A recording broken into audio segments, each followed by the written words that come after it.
1900 થી 2000 વીઘા જમીન 2000 વીઘા જમીન અહીં બનાવટી ખેડૂતોએ લીધી છે। જ્યારે 2022માં મહેસૂલ મંત્રી રાજેન્દ્ર ત્રિવેદી સાહેબ માતર તાલુકામાં આવ્યા હતા અને એવું કહ્યું હતું કે માતર તાલુકામાં 500 જેટલા લોકો બનાવટી ખેડૂત બન્યા છે અને 2000 કરોડની મિલકતો અને 2000 વીઘા જમીન બનાવટી ખેડૂતો દ્વારા લેવામાં આવી છે। તેમાંથી કોઈ પણ વસ્તુ ત્રિવેદી સાહેબ તમે પાછી લાવ્યા એનો જવાબ લોકોને કરજો। તમામ મામલતદારોએ આ રીતે કાળજી લેવાની છે, અન્યથા એમને પણ આ કેસ આવા ફોજદારી કેસમાં મદદગારી કરવા બદલના ગુનામાં સામેલગીરીની અંદર તમારે જેલમાં જવું ન પડે એની કાળજી રાખજો। સીધા દોષ નથી, જો અધિકારીઓ સંડોવાયેલા ના હોય તમામની ઉપર કાર્યવાહી કરવામાં આવશે, ગુનાઓ દાખલ કરવાના રહેશે, કોઈ પણને છોડવામાં નહીં આવશે એવું તે ત્રિવેદી સાહેબે 2022માં મીડિયા દ્વારા કહ્યું હતું।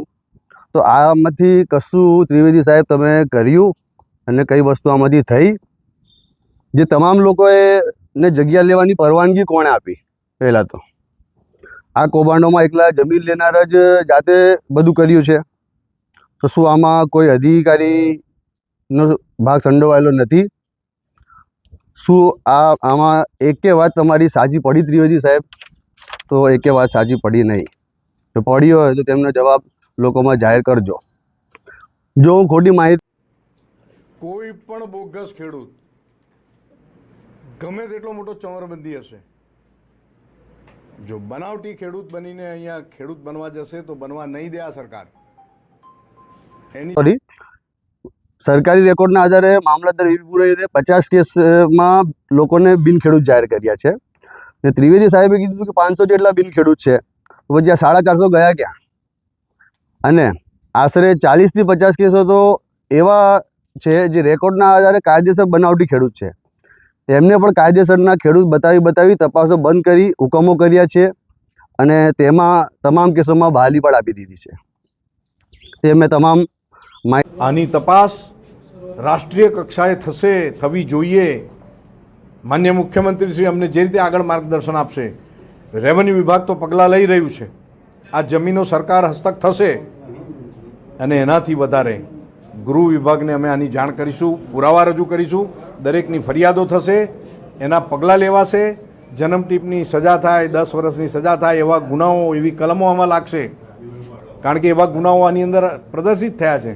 બનાવટી કાગળો બનાવેલા છે, બનાવટી દસ્તાવેજ, ખોટી રીતે દસ્તાવેજો મેળવેલા છે અને આ રીતના ગુના જે કરે કોઈને નહીં છોડીએ। 2000 વીઘા જમીન 250 કરોડથી વધારે રકમ। તો સૌથી પહેલાં બનાવટી ખેડૂતોને બનાવનાર ગુનેગાર કોણ?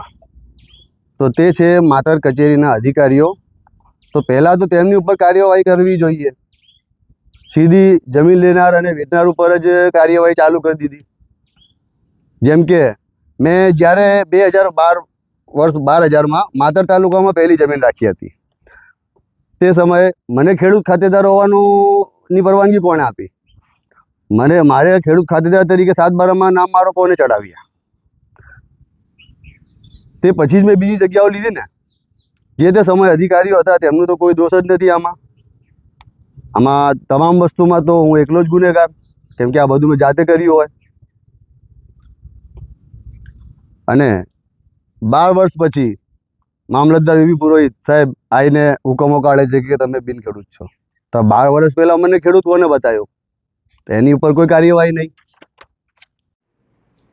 કોઈ પણ બોગસ ખેડૂત ગમે તેટલો મોટો ચમરબંધી હશે, જો બનાવટી ખેડૂત બનીને અહીંયા ખેડૂત બનવા જશે તો બનવા નહીં દે આ સરકાર। એની અધિકારીઓ પણ હા એ વસ્તુ છે કે અધિકારીઓએ આ જે બોગસ કેસો બનાવ્યા, જે ખેડૂત નહીં, એ કયા આધારે બનાવ્યા છે? એમને પૈસા મળ્યા એ આધારે કે આ બધા એમને સગા લાગતા હતા, એ રિશ્તેદારો લાગતા હતા ને હું શું કોઈ દુશ્મન હતો? હું નાના પૈસાવાળો નાનો માણસ હતો એટલે મને ઘસી માર્યો। આ બધા પૈસાવાળા હતા। આ 50 કેસોની અંદર તો 32 થી 35 કેસો તો એવા છે, એમાં જે સરકાર તપાસ કરશે તો એમાં તો એક નામ એવું આવશે જે ગુજરાત ખાતે રાજકીયમાં પ્રમુખ ખાતે છે. હું કોઈનું નામ લેવા નહીં માંગતો કેમ કે મારે કોઈ વ્યક્તિ જોડે કોઈ